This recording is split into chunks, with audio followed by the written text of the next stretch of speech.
आज कहानी है आखिरी स्टेशन। रात के 12 बज रहे थे। शहर की रोशनियां पीछे छूट रही थीं और ट्रेन तेजी से अंधेरे को चीरते हुए आगे बढ़ रही थी। जीन ट्रेन के डब्बे में अकेला बैठा खिड़की से बाहर गिरती बारिश की बूंदों को देख रहा था।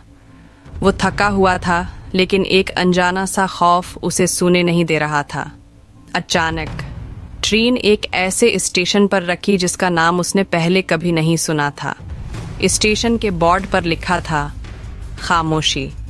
ट्रेन का दरवाज़ा खुला और एक बूढ़ा शख्स जिसने एक लंबा काला कोट पहना हुआ था अंदर दाखिल हुआ। वो खामोशी से जीन के सामने वाली सीट पर बैठ गया। उसकी आंखें बहुत गहरी थीं, जैसे उनमें सदियों का राज छिपा हो। कुछ देर खामोशी रही, फिर इस बुजुर्ग ने दबी आवाज में कहा, बेटा, अगला स्टेशन तुम्हारा नहीं है, वहां मत उतरना। जीन उछल पड़ा। इसने तो किसी को नहीं बताया था कि उसे कहाँ जाना है। इसने घबराते हुए पूछा, बाबा जी, आपको कैसे मालूम कि मुझे कहाँ उतरना है और ये स्टेशन कौन सा है?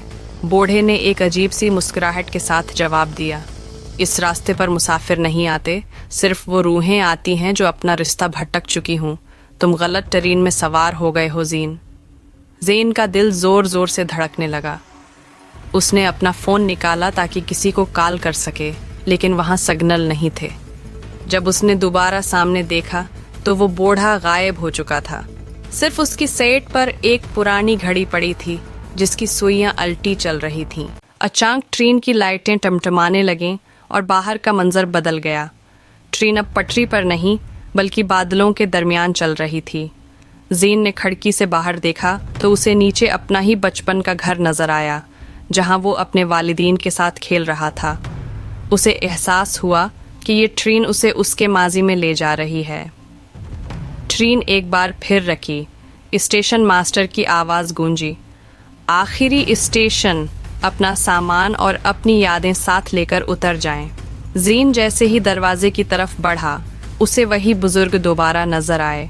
उन्होंने जीन का हाथ मजबूती से पकड़ा और कहा, अगर आज तुम इस दरवाजे से बाहर निकल गए तो कभी वापस नहीं जा पाओगे।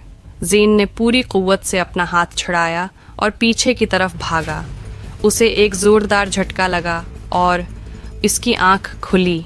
वो अपने कमरे में था, पसीने में शराबूर। बाहर सूरज निकल रहा था। उसने सुकून का सांस लिया कि वो सिर्फ एक ख्वाब था, लेकिन जैसे ही उसने अपनी कलाई की तरफ देखा, उसके होश उड़ गए। उसकी कलाई पर अंगुलियों के नीले निशान थे, बिल्कुल वैसे ही जैसे इस बुजुर्ग ने उसका हाथ पकड़ा हो। और मेज पर वही पुरानी घड़ी पड़ी थी जिसकी सुइयां अब भी उल्टी चल रही थीं।